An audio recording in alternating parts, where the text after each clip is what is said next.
Okay, here is the BabyMaker II. I've had it for about 2 weeks, and I've put about 150 miles on it.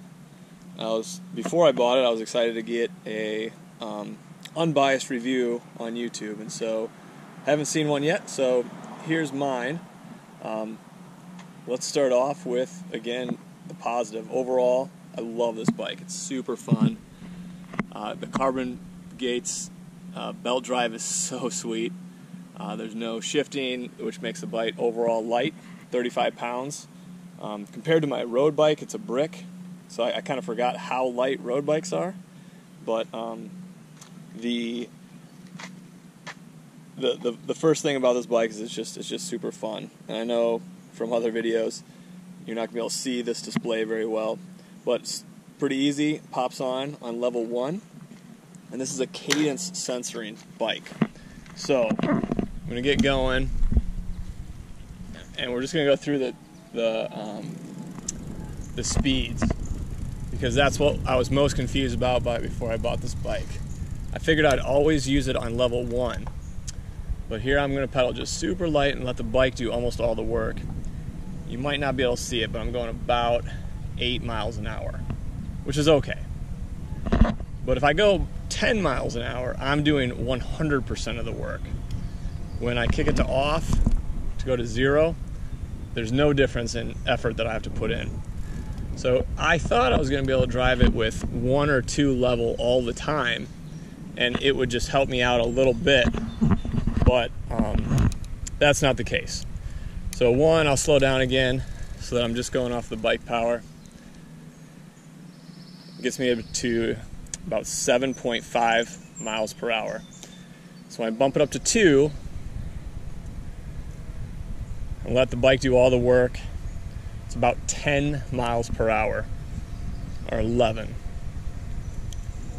Bump it up to 3,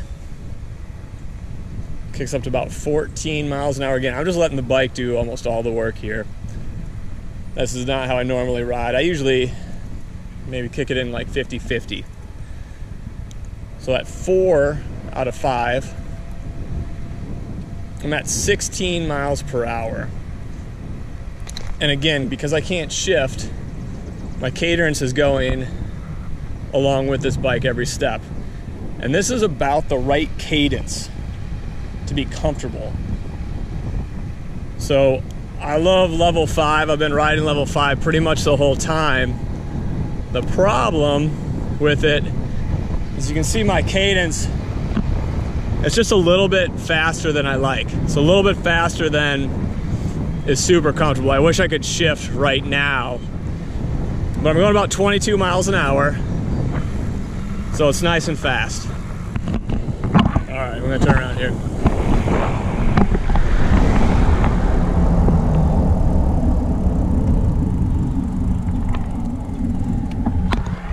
And again, going from 6 miles an hour up to 22 miles an hour right now, popped up to 21.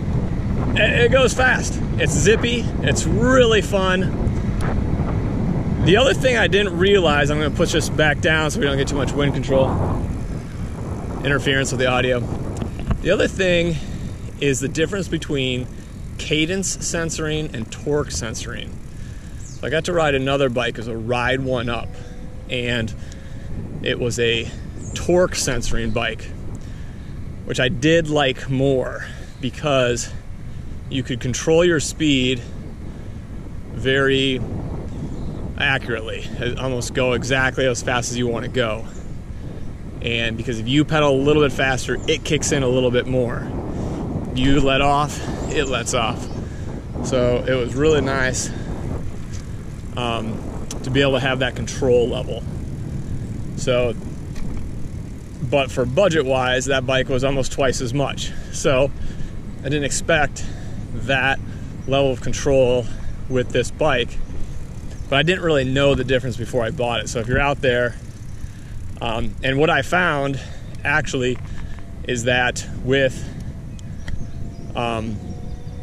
by myself, it almost doesn't matter. You never really need to control your speed in a finite way. Like with super accuracy.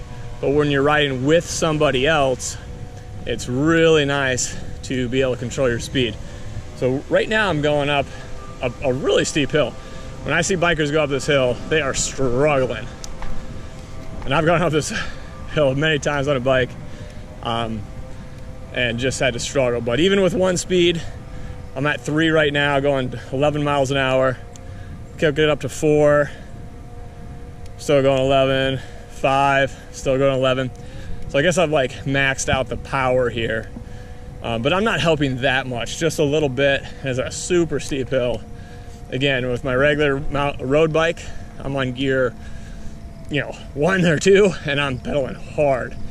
And I'm barely working right now, going 11. So I'm sure I'm eating up a ton of battery, but if you need to get up that hill, then no problem. And now that I'm up here, I can feel it kicking in. I'm up to 18, so I'm gonna back off and turn around. So the other thing, I'm 12 miles into this run, and my battery just lost that first bar.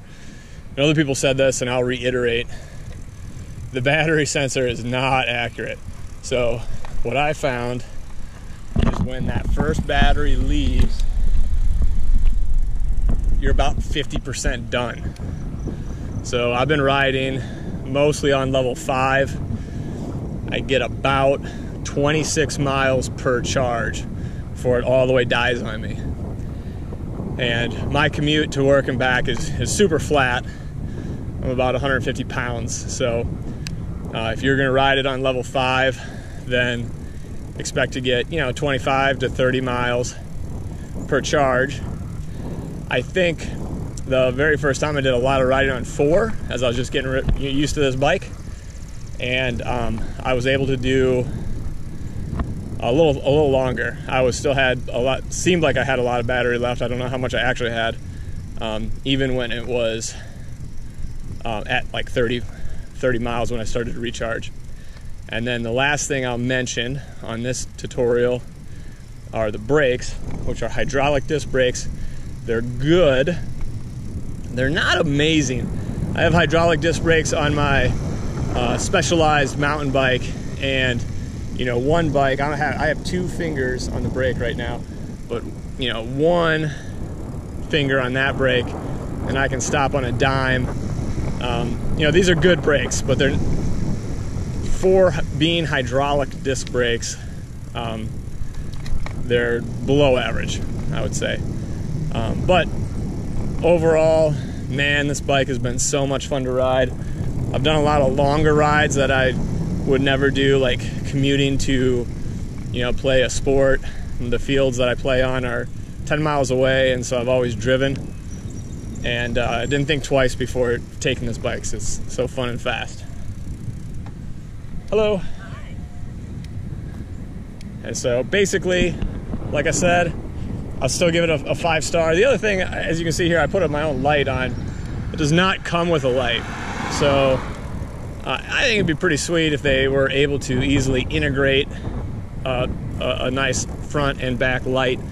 Since we have this battery that we're charging up all the time anyway, it's kind of annoying to have to charge this guy separately on a USB, every week or 2. So it's not a big deal. I had the light anyway. This mirror was a Father's Day gift.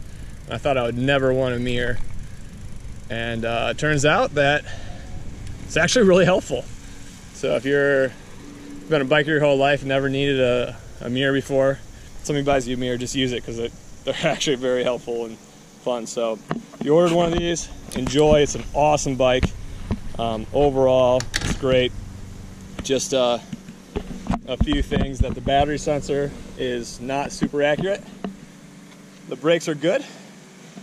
The one thing I'll mention is this handlebar. It's like really loose. It kind of bugs me that sometimes it gets bunched up when I'm riding. It only seems to be the right side, but I wish they came with a better quality handlebar as well. That might be one of my other first upgrades. Alright guys, don't hit the like button, because I'm not making more of these videos.